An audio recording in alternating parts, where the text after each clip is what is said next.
बिस्मिल्लाहिर्रहमानिर्रहीम। जैसा कि हम कार्डियोमायोपैथी को स्टार्ट कर चुके हैं। पहले लेक्चर में हमने इंट्रोडक्शन किया था कार्डियोमायोपैथी का, फिर उसके बाद हमने इसकी टाइप्स पढ़ी थी कुछ। हमने कहा था कि इसकी 3 टाइप्स होती है। एक डायलेटेड कार्डियोमायोपैथी होती है, जिसको हमने पहली वीडियोस में काफ़ी डिटेल के साथ किया। हमने कहा था कि डायलेटेड कार्डियोमायोपैथी के अंदर उसकी मज़ीद आगे 2 टाइप्स होती है। एक पेरीपार्टम कार्डियोमायोपैथी होती है और एक ब्रोकन हार्ट सिंड्रोम होती है, जिसको हम टैकोट सोबो कार्डियोमायोपैथी भी कहते होते हैं। तो आज का हमारा जो टॉपिक होगा वो होगा हाइपरट्रोफिक ऑब्स्ट्रक्टिव कार्डियोमायोपैथी। हम इसके अंदर देखेंगे कि क्या क्या काज आती है जो कि हाइपरट्रोफिक ऑब्स्ट्रक्टिव कार्डियोमायोपैथी की रीज़न बनते हैं। और फिर उसके बाद पेशेंट के अंदर हमें क्लिनिकल फीचर देखने को क्या मिलते हैं, पेशेंट हॉस्पिटल के अंदर किस सिचुएशन के अंदर प्रेजेंट करता है। और फिर हम इन्वेस्टिगेशन ऑफ चॉइस क्या करते होते हैं। इन्वेस्टिगेशन चॉइस के बाद हम जो मेन पॉइंट हमारा फोकस होता है वो ट्रीटमेंट क्या होता है। तो आज के टॉपिक में हम ये सब कुछ डिस्कस करेंगे। तो आज का जो टॉपिक है हमारा वो है हाइपरट्रोफिक ऑब्स्ट्रक्टिव कार्डियोमायोपैथी।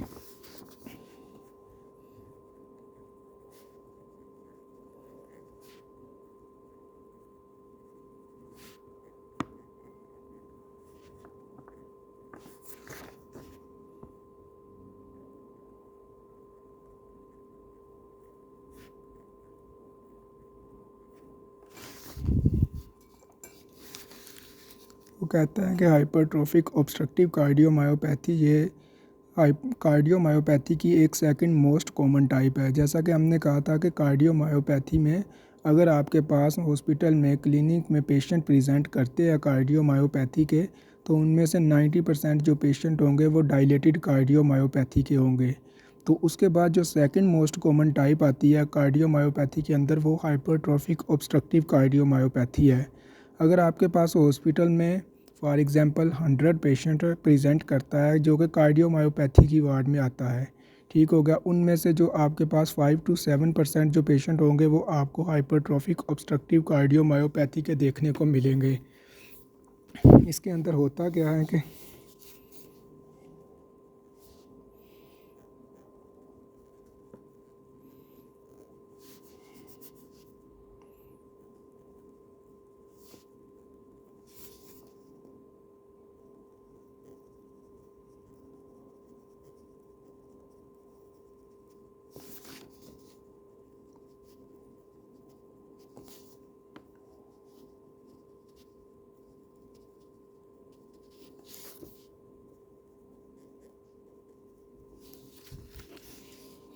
अब इसको हम समझने के लिए एक डायग्राम बना लेते हैं।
यहाँ पे हम डायग्राम के अंदर वही चीज़ें बनाएंगे जिनकी हमें ज़रूरत पड़ेगी, जिनके साथ हमारा लेक्चर्स के अंदर वास्ता पड़ेगा, क्योंकि हमारा वास्ता सिर्फ़ और सिर्फ ये इंटीरियर वेंट्रिकुलर सेप्टम के साथ पड़ेगा, ठीक हो गया।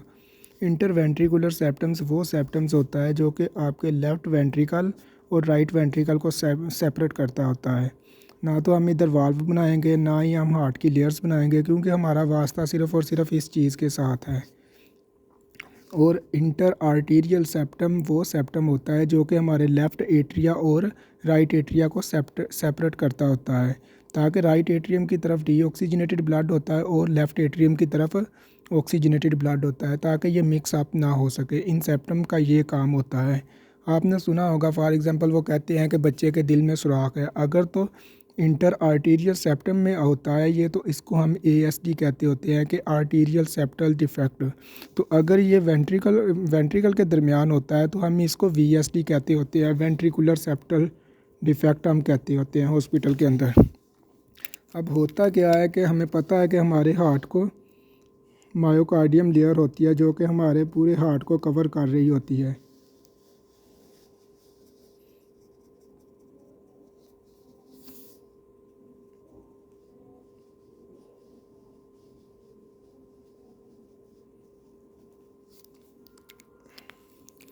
अब सपोज करें कि ये मायोकार्डियम लेयर है,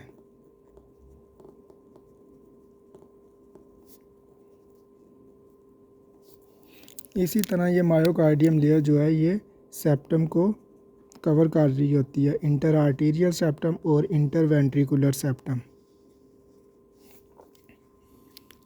अब होता क्या है कि किसी भी वजह से अगर इंटरवेंट्रिकुलर सेप्टम पर जो मायोकार्डियल लेयर है इसके मसल्स की हाइपरट्रॉफी हो जाती है।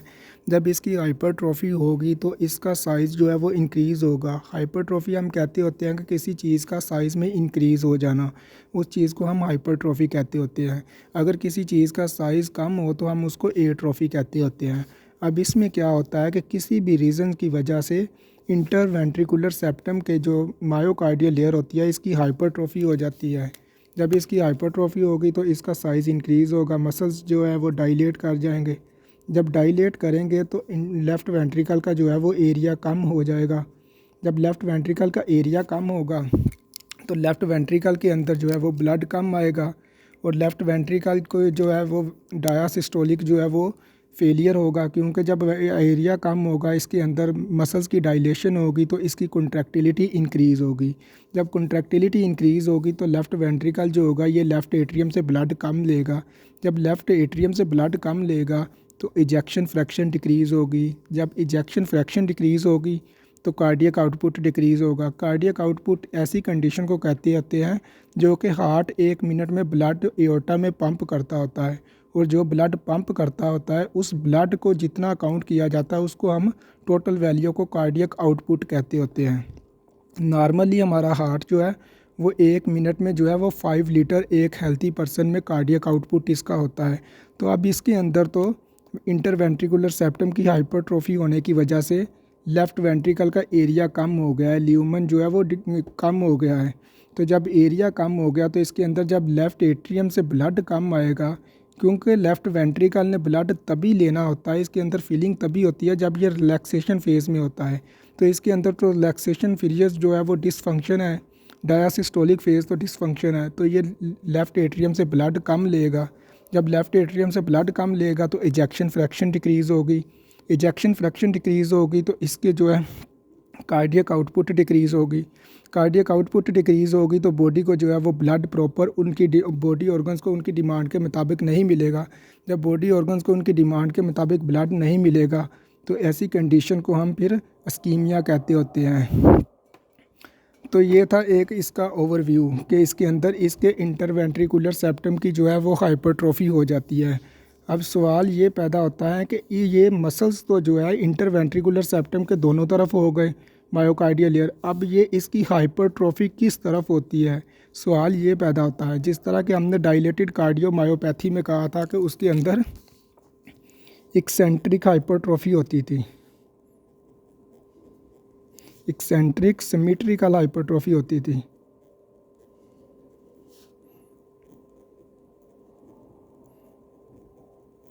इसका मतलब क्या है कि उसके अंदर जब एक्सेंट्रिक सिमेट्रिकल हाइपरट्रॉफी का मतलब ये है कि उसके अंदर दोनों राइट वेंट्रिकल और लेफ़्ट वेंट्रिकल की मसल्स की जब डायलेशन होती थी, वो जब डायलेट कर जाते थे बियॉन्ड द लिमिट तो हाइपरट्रॉफी होती थी।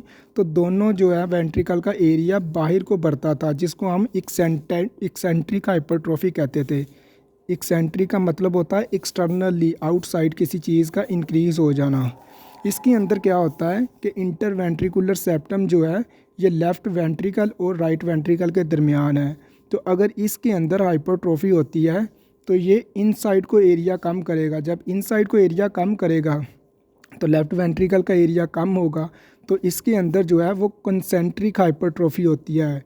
इसको हम इनवर्ड भी हाइपरट्रॉफी कहते होते हैं। तो ये बहुत ही इंपॉर्टेंट एमसीक्यूज़ है, क्योंकि आपको एग्ज़ाम के अंदर क्लिनिकल केस ऐसे ही आएगा, क्योंकि आपने डिफ्रेंशिएट ऐसे ही करना होता है। रिस्ट्रिक्टिव कार्डियोमायोपैथी और डायलेटेड कार्डियोमायोपैथी में ये एक हाल मार्क है आपका जो है, आपने डायग्नोज बनाते वक्त भी यही करना होता है। एक्सरे के ऊपर आपको ये शो होता है, क्योंकि उसके अंदर जो है वो आपका लेफ़्ट वेंट्रिकल का एरिया आपको भरा हुआ मिलता था, क्योंकि उसमें सेंट्रिक हाइपरट्रॉफी होती थी। मगर इसके अंदर आपको जब आप एक्सरे करवाएंगे पेशेंट का, तो लेफ़्ट वेंट्रिकल का एरिया आपको कम मिलेगा, नैरो मिलेगा, क्योंकि इसके अंदर कंसेंट्रिक हाइपरट्रॉफी होती है।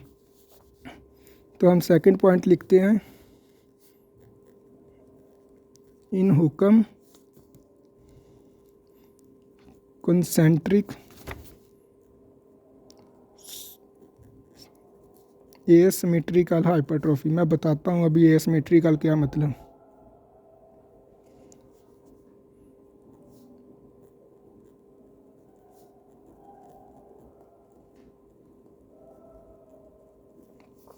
अब देखें, हमें पता है कि हमारा लेफ़्ट वेंट्रिकल जो है ये मोस्ट पावरफुल चैम्बर है, पंपिंग चैम्बर है। सबसे ज़्यादा पावरफुल चारों चैम्बर में से हमारा लेफ़्ट वेंट्रिकल होता है। जब ये ज़्यादा पंपिंग चैम्बर है तो सबसे ज़्यादा चांसेस जो होते हैं वो 95% जो होते हैं वो इन लेफ़्ट वेंट्रिकल की तरफ जो है मसल्स की जो है हाइपरट्रॉफी होने के होते हैं, और ओनली 5% आपके राइट वेंट्रिकल की तरफ हाइपरट्रॉफी होने के होते हैं। तो इससे हमें ये पता चलता है कि हुक्म के अंदर हाइपर ऑब्स्ट्रक्टिव कार्डियोमायोपैथी के अंदर 95% मोस्टली जो हाइपरट्रॉफी होती है वो लेफ़्ट वेंट्रिकल की तरफ होती है। इसलिए हम इसे एसिमेट्रिकल कहते हैं। मतलब ये कि एक तरफ होती है, अगर तो दोनों तरफ होती तो हम उसे एसिमेट्रिकल हाइपरट्रॉफी कहते थे।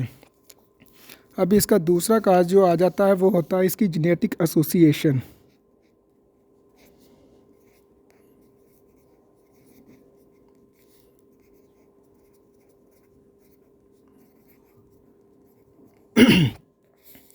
ये बहुत ही इम्पोर्टेंट ये पॉइंट है, इसको आपने समझना है। जेनेटिक एसोसिएशन का क्या मतलब है? वो कहता है कि हुक्म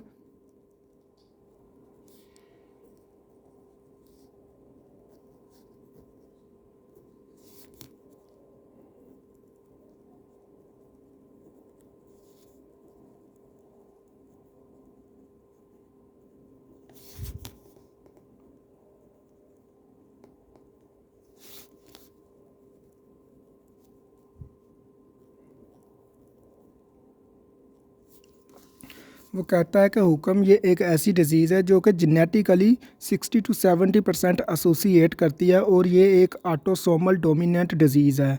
अब हमें ये पता होना चाहिए कि ऑटोसोमल डोमिनेंट किस डिज़ीज़ को कहते होते हैं। फॉर एग्ज़ाम्पल, फादर और मदर में से दोनों में से किसी भी तरफ से अगर जीन्स की एक डिफेक्टिव कॉपी आ जाती है और उसकी वजह से बच्चे में डिज़ीज़ आती है, तो उसको हम ऑटोसोमल डोमिनेंट कहते होते हैं। अब इसमें क्या होता है कि अगर तो फादर या मदर दोनों में से किसी एक को भी हाइपरट्रोफिक ऑब्स्ट्रक्टिव कार्डियोमायोपैथी है, तो उनमें से किसी भी तरफ से जिसको हाइपरट्रोफिक ऑब्स्ट्रक्टिव कार्डियोमायोपैथी है, तो जीन्स की डिफेक्टिव कॉपी आने से बच्चे में वो डिज़ीज़ हो सकती है। तो इसको हम कहते हैं, इसलिए कि जेनेटिक एसोसिएशन इसमें बहुत मैटर करती होती है। तो आपके पास जब भी हॉस्पिटल में पेशेंट आए तो आपने सबसे पहले जो फैमिली हिस्ट्री टेकिंग लेनी होती है, उसके अंदर आपने उससे पूछना होता है कि आपकी फैमिली में तो नहीं किसी को ये सिम्टम्स आते थे पहले ये डिज़ीज़ के। और दूसरा इसके अंदर क्या होता है कि मायोसिन प्रोटीन्स की जो है वो म्यूटेशन आ जाती है।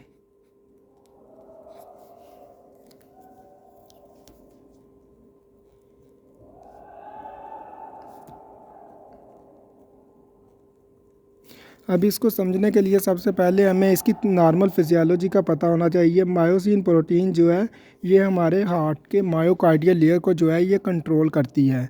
नॉर्मली ये देखें, मायोसिन प्रोटीन की आगे दो टाइप्स होती है, एक लाइट चेन होती है और एक हैवी चेन होती है।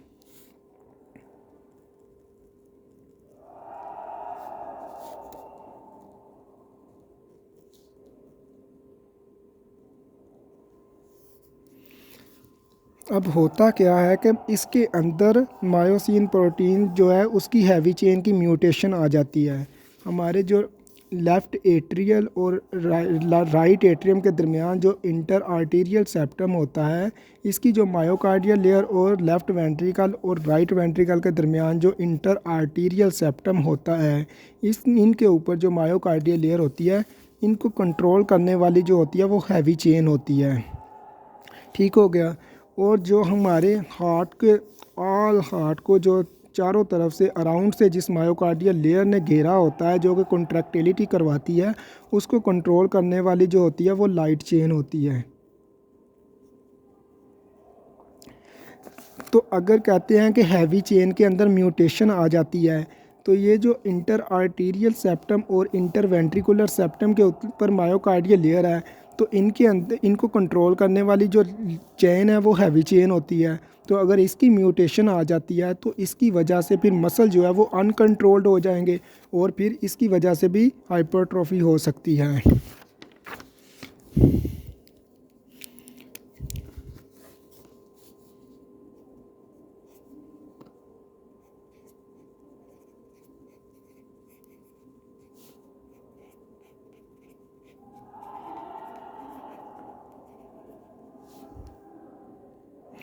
अब इस बंदे के अंदर हमें पता है कि ये देखें, पीछे डायग्राम को देखें कि इसके अंदर जो है वो इंटर वेंट्रिकुलर सेप्टम की जो है वो हाइपरट्रॉफी हो रही है, जिसकी वजह से लेफ़्ट वेंट्रिकल का एरिया जो है वो कम हो रहा है।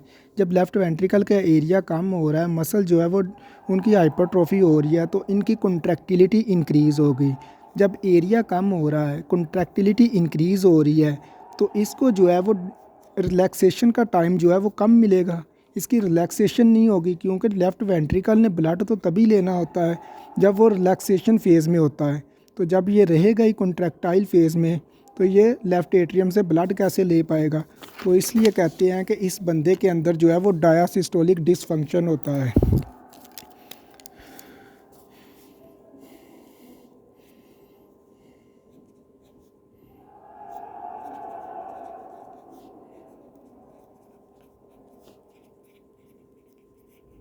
ये बात आपने कभी भी नहीं भूलनी। इसके अंदर ये भी एक तरह से एक हॉल मार्क होता है इसका, हाइपरट्रॉफिक ऑब्स्ट्रक्टिव कार्डियोमायोपैथी का। हमने नॉर्मली हार्ट साउंड के अंदर पढ़ा था कि हमारी चार हार्ट साउंड होती है, जिनमें से दो जो कि नॉर्मल होती है, S1 और S2। ठीक हो गया। एक को हम लब कहते हैं और एक को डब कहते हैं, आपको बहुत अच्छे से पता है। जो कि हमारी आर्ट्रियो वेंट्रिकुलर वाल्व के क्लोज़ होने से जो हार्ट साउंड प्रोड्यूस होती थी, उसको हम S1 हार्ट साउंड कहते होते थे। ठीक हो गया। उसके बाद जो सेमी ल्यूनर वाल्व के क्लोज़ होने से हार्ट साउंड प्रोड्यूस होती थी, उसको हम कहते थे S2 हार्ट साउंड। ठीक हो गया। उसके बाद हमने कहा था कि S3 हार्ट साउंड जो होती है वो सम टाइम फिजियोलॉजिकली होती है और फिजियोलॉजिकली भी हो सकती है और पैथोलॉजिकली भी हो सकती है। फिजियोलॉजिकली कैसे हो सकती है कि जब एक बंदा हाई एक्सरसाइज करता है, ब्रिक एक्सरसाइज करता है, तो उस वक्त उसकी बॉडी को ब्लड सप्लाई ज़्यादा होती है, ब्लड सप्लाई की डिमांड ज़्यादा होती है, तो जिसके नतीजे में हार्ट की कॉन्ट्रैक्टिलिटी इंक्रीज़ हो जाती है। कॉन्ट्रैक्टिलिटी इंक्रीज़ होती है तो वेंट्रिकल में ब्लड जो होता है वो स्पीड के साथ फिलिंग होती है, तो जिसके नतीजे में S3 हार्ट साउंड प्रोड्यूस होती थी। उसके बाद हमने फिजियोलॉजिकली में एक एग्जाम्पल ये भी ली थी कि प्रेगनेंसी के दौरान जो कि मदर ने यूट्रस को भी ब्लड देना होता है और अपनी बॉडी को भी देना होता है, तो उसके नतीजे में भी मदर के हार्ट की कॉन्ट्रैक्टिलिटी इंक्रीज़ हो जाती है। तो जब कॉन्ट्रैक्टिलिटी इंक्रीज़ होगी तो हार्ट में वेंट्रिकल में ब्लड की फिलिंग जो है वो स्पीड से होगी, रैपिडली होगी, उसके नतीजे में भी S3 हार्ट साउंड प्रोड्यूस हो सकती है। उसके बाद हमने डायलेटेड कार्डियोमायोपैथी के अंदर कहा था कि इसके अंदर पैथोलॉजिकली जो S3 हार्ट साउंड प्रोड्यूस होती है। ये तो हमने कहा था कि फिजियोलॉजिकली भी हो सकती है और पैथोलॉजिकली भी हो सकती है, मगर S4 हार्ट साउंड जो है ये ऑलवेज पैथोलॉजिकली होती है।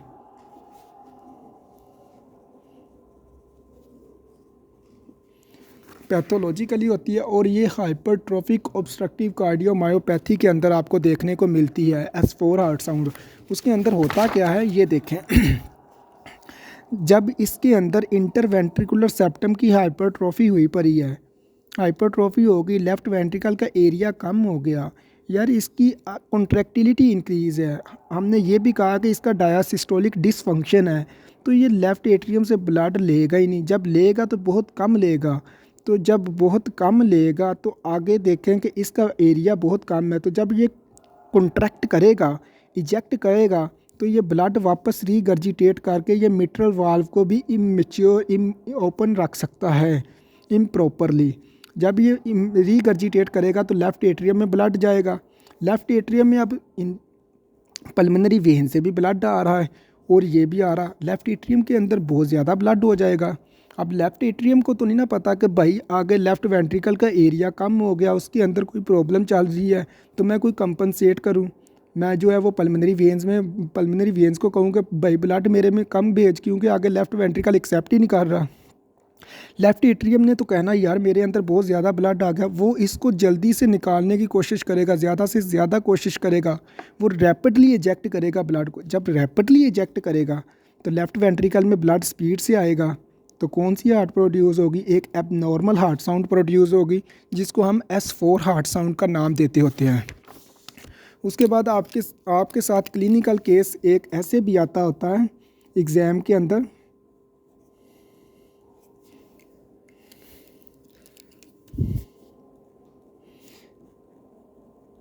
इन यंग एथलीट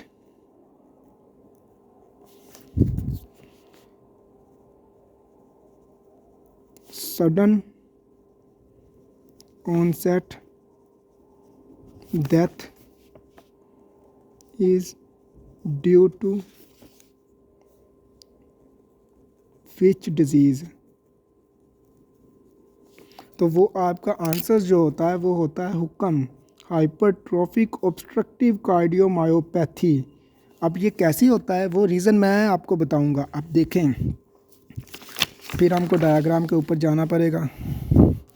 अब देखें, इसके अंदर इंटरवेंट्रिकुलर सेप्टम की हाइपरट्रोफी हुई पड़ी है, इसके अंदर कॉन्ट्रैक्टिलिटी इंक्रीज़ है, डायसिस्टोलिक डिसफंक्शन है, और ये लेफ़्ट एट्रियम से ब्लड बहुत कम ले रहा है, ऊपर से इसका एरिया भी कम है, तो इजेक्शन फ्रैक्शन क्या होगी? डिक्रीज़ होगी।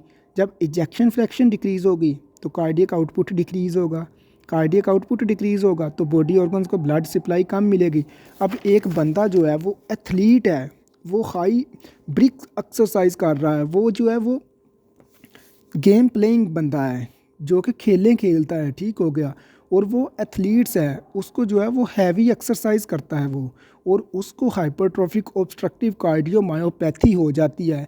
तो आप मुझे ये बताएं कि एक्सरसाइज के दौरान बॉडी के ऑर्गन्स को ब्लड सप्लाई की डिमांड ज़्यादा होती है या कम होती है?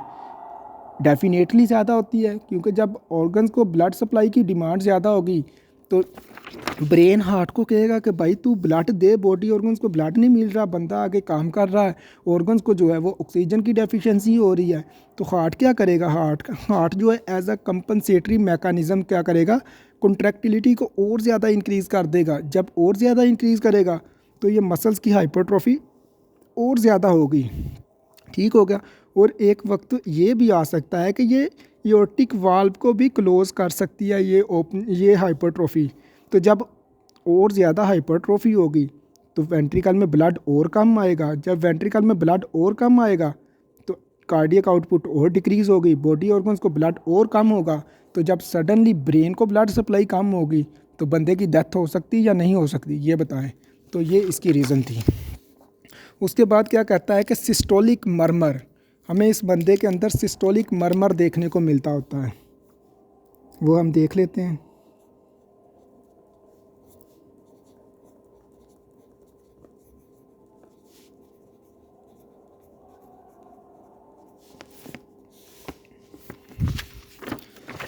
अब देखें यार, गौर से आपने बात को सुनना है। अब इस बंदे के अंदर इंटरवेंट्रिकुलर सेप्टम की हाइपरट्रोफी हो रही है, तो इसके अंदर कॉन्ट्रैक्टिलिटी इंक्रीज़ है, और हमें पता है कि इसके अंदर डायसिस्टोलिक डिसफंक्शन है, उसकी डिसफंक्शन है। तो जब इधर से वेंट्रिकल से ब्लड रीगर्जिटेट करेगा तो एबनॉर्मल हार्ट साउंड प्रोड्यूस होगी। तो वो किस सूरत में कर रहा है? कॉन्ट्रैक्टिलिटी की सूरत में। तो इसको हम कह सकते हैं कि सिस्टोलिक मरमर।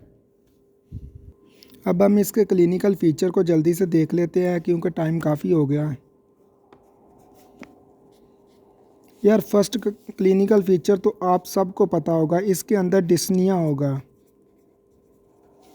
क्यों यार? देखिए, जब वेंट्रिकल से ब्लड ही कम आ रहा है एओर्टा में, बॉडी ऑर्गन्स को ब्लड कम मिल रहा है, जब बॉडी ऑर्गन्स को ब्लड कम मिल रहा है तो लंग्स को भी ब्लड सप्लाई कम होगी। तो जब लंग्स को ब्लड सप्लाई कम होगी तो बंदे को डिस्निया होगा या नहीं होगा, एक ये रीज़न है। और जब दूसरी रीज़न ये कि जब बॉडी टिश्यूज़ को ऑक्सीजन कम मिलेगी, क्योंकि हमारे ब्लड के अंदर ऑक्सीजन और ग्लूकोज होती है, जो कि ऑर्गन्स को, टिश्यू को पर मिनट इनफ ऑक्सीजन उनकी डिमांड के मुताबिक चाहिए होती है। जब उनकी डिमांड नहीं पूरी होगी तो बंदे को डिस्निया होगा, ब्रीथिंग होगी। उसके बाद क्या बंदे को होगी, हाइपोटेंशन।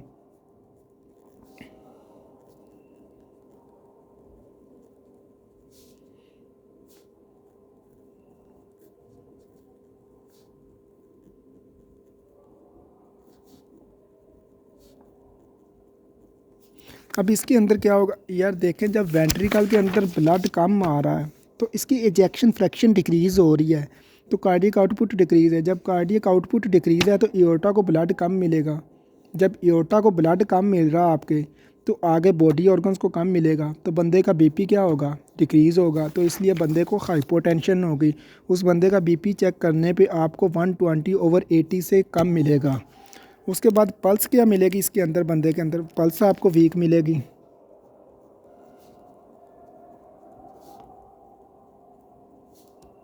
भाई जब बॉडी ऑर्गन्स को ब्लड सप्लाई नहीं हो रही तो पल्स डेफिनेटली आपको वीक मिलेगी। उसके बाद फोर्थ क्लिनिकल फीचर जो है वो आपको मस्कुलर पेन मिलेगी।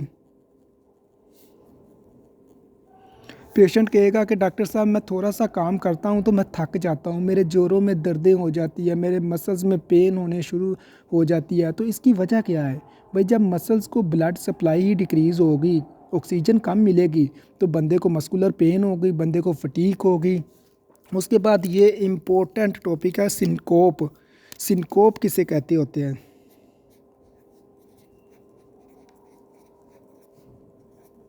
Transient loss of mental status is called syncope. अब इसके अंदर क्या होता है, हमें पता है कि लेफ़्ट वेंट्रिकल से इजेक्शन फ्रैक्शन कम हो रही है, जिसके नतीजे में कार्डियक आउटपुट कम है। देखिए इजेक्शन फ्रैक्शन डिक्रीज़ हो रही है, ठीक हो गया। ये लेफ़्ट वेंट्रिकल है, एक हम ना फ्लो चार्ट बना लेते हैं यार। डिक्रीज़ हो रही है, जब ये डिक्रीज़ है तो कार्डियक आउटपुट डिक्रीज़ है। कार्डियक आउटपुट डिक्रीज़ है तो बॉडी ऑर्गन्स को ब्लड सप्लाई जो है वो डिक्रीज़ हो गई, डिक्रीज ब्लड सप्लाई।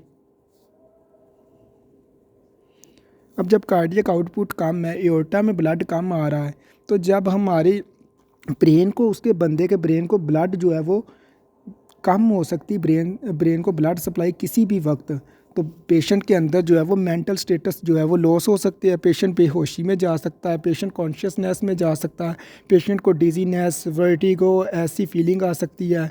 पेशेंट कहेगा कि डॉक्टर साहब मेरी फीलिंग जो है ना वो वेल नहीं रहती, मैं जो है वो बैठे बैठे काम करते करते जो है वो मुझे चक्कर आने लग जाते हैं। तो इस तरह के पेशेंट कंप्लेन करेगा। उसके बाद जो फोर्थ 5 का क्लिनिकल फीचर होता है,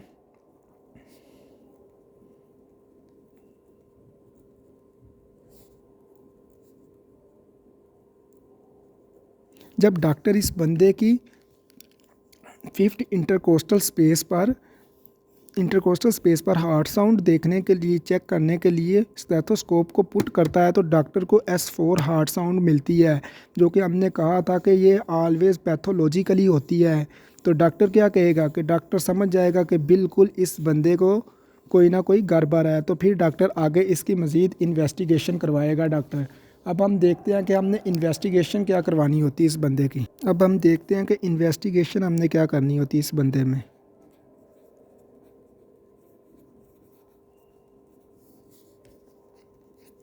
आपकी जो कन्फर्मेटरी जो इन्वेस्टिगेशन इसके अंदर टेस्ट होता है वो बायोप्सी होता है। बायोप्सी के अंदर आपको क्या मिलता है,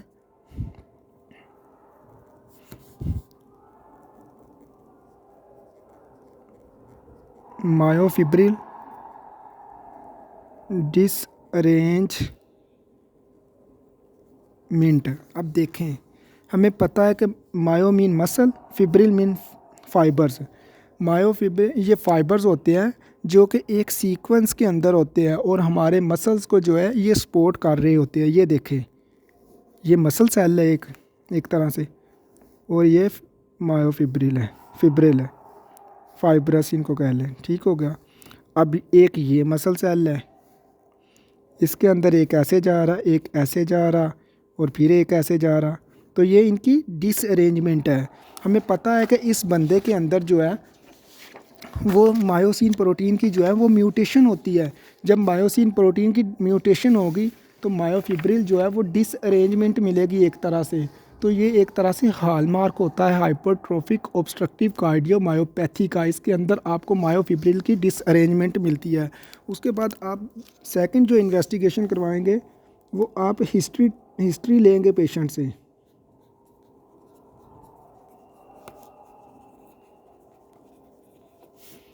अब हिस्ट्री टेकिंग में क्या कहेंगे आप पेशेंट से पूछेंगे कि आपको ये जो सिम्टम्स आ रहे हैं आपको कब से आ रहे हैं, और आपकी ये जो चेस्ट पेन हो रही है ये कब से है, आपकी फैमिली में पहले कभी किसी को है। तो वो फिर पेशेंट कहेगा जी जी डॉक्टर साहब बिल्कुल है, कुछ साल पहले ना मेरे पापा जो थे वो एथलीट्स थे, और गेम करते करते वो उनकी ना सडनली डेथ हो गई थी। तो डॉक्टर को उसी वक्त फ़ौरन पता चल जाएगा, क्योंकि ये एक तरह से हॉलमार्क होता है। तो डॉक्टर को उसी वक्त पता चल जाएगा कि ये बंदा जो है ना हाइपरट्रोफिक ऑब्स्ट्रक्टिव कार्डियोमायोपैथी का है, क्योंकि इसके अंदर 60 to 70% जो है वो जेनेटिक एसोसिएशन कर रही होती है। तो डॉक्टर का जो है वो 80 से 90% जो है वो डायग्नोज तो इसी चीज़ पे बन जाएगा, हिस्ट्री टेकिंग पे। तो इतनी हिस्ट्री जो है वो डिपेंड करती होती है। उसके बाद हम क्या करवाएंगे, चेस्ट एक्सरे करवाएंगे। चेस्ट एक्सरे के ऊपर हमें क्या शो होगा, इंटरवेंट्रिकुलर सेप्टम की हमें हाइपरट्रॉफी मिलेगी।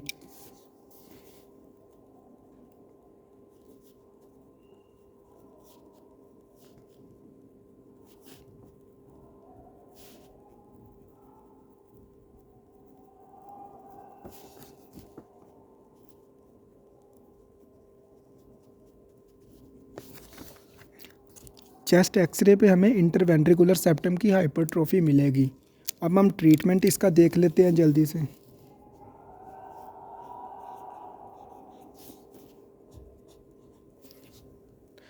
फर्स्ट तो हम उसको सजेशन करेंगे कि डिक्रीज़ इंटेंसिटी एथलीट एक्टिविटी।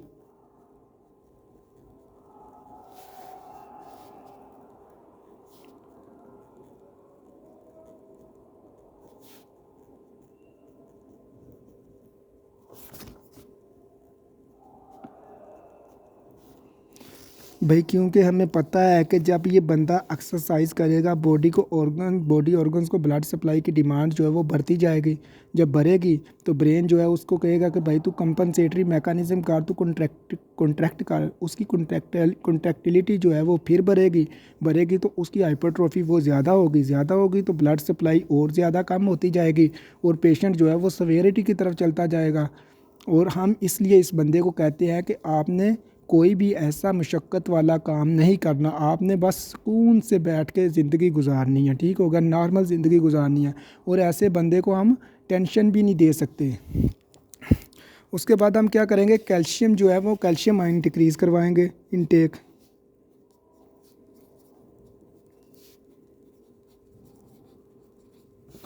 अब हमें ये पता है कि कैल्शियम जो होता है ये मसल्स की कॉन्ट्रैक्टिलिटी इंक्रीज़ करवाता है। तो हमें पहले पता है कि उस बंदे के अंदर कॉन्ट्रैक्टिलिटी जो है वो इंक्रीज़ है, उस बंदे के अंदर जो है वो डायासिस्टोलिक डिसफंक्शन आ रहा है, जिस वजह से वो लेफ़्ट वेंट्रिकल जो है वो ब्लड नहीं रिसीव कर पा रहे। तो अगर आपने गलती से भी कैल्शियम का इंटेक करवा दिया तो उसके अंदर कॉन्ट्रैक्टिलिटी और इंक्रीज़ हो जाएगी, और हाइपरट्रॉफी जो है वो और इंक्रीज़ हो जाएगी, और पेशेंट सीवियरिटी की तरफ चला जाएगा। तो आपने कभी भी गलती से इस पेशेंट के अंदर कैल्शियम इंटेक नहीं करवाना। तो हम इस पेशेंट के अंदर क्या करवाते होते हैं, कैल्शियम चैनल ब्लॉकर देते होते हैं।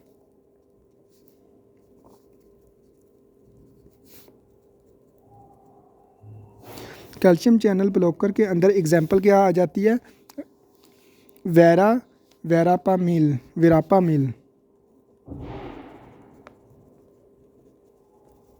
विरापामिल एक ड्रग का नाम है जो कि कैल्शियम चैनल ब्लॉकर के अंदर एग्जांपल आ जाती है। उसके बाद हम बीटा ब्लॉकर देंगे, क्योंकि हमें पता है इस पेशेंट के अंदर जो है वो हार्ट रेट इंक्रीज़ होगी। जब कॉन्ट्रैक्टिलिटी इंक्रीज़ होगी तो भाई हार्ट रेट डेफिनेटली इंक्रीज़ होगी, तो इसलिए हम इस बंदे को बीटा ब्लॉकर देंगे।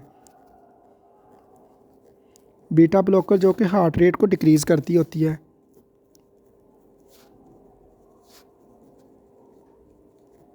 ठीक हो गया।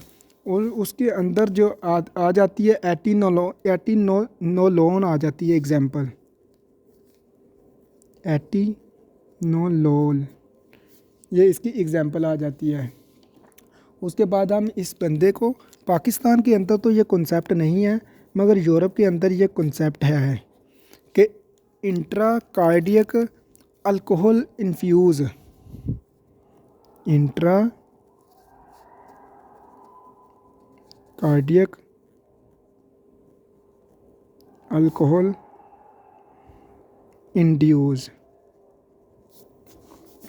अब इंट्राकार्डियक अल्कोहल इंड्यूस के अंदर क्या आता है, ये यूरोप के अंदर ये कॉन्सेप्ट है, कहते हैं कि अगर हम हार्ट के इनसाइड कार्डियक में अल्कोहल का इंड्यूस करवाते हैं, इन्फ्यूज़ करवाते हैं, सॉरी इन्फ्यूज़ करवाते हैं तो इससे 60 to 70% जो होगी वो हाइपरट्रोफी मसल्स की कम हो सकती है। तो जब हाइपरट्रोफी भाई कम होगी तो वेंट्रिकल में ब्लड जो है वो आएगा, कार्डियक आउटपुट बढ़ेगी, कार्डियक आउटपुट बढ़ेगी तो बॉडी ऑर्गन्स को ब्लड सप्लाई बढ़ेगी, ना सिनकोप जैसे सिम्टम्स आएंगे, ना डिजीनेस होगी पेशेंट को, ना ही बंदे की पल्स वीक होगी, बीपी भी नॉर्मल हो जाएगा। तो एक तरह से फिर सिम्टम्स रिलीफ हो जाएंगे। और ये भी कहा जाता है, याद रखना आपने। उसके बाद हमने एक इसका काज जो है वो हम भूल गए हैं कि हाइपरटेंशन जो है ये भी हाइपरट्रोफिक ऑब्स्ट्रक्टिव कार्डियोमायोपैथी करवा सकती है, क्योंकि जब हाइपरटेंशन के अंदर कॉन्ट्रैक्टिलिटी इंक्रीज़ होगी तो मसल्स के डायलेशंस होने के चांसेस ज़्यादा से ज़्यादा होंगे। So this is all about hypertrophic obstructive cardiomyopathy.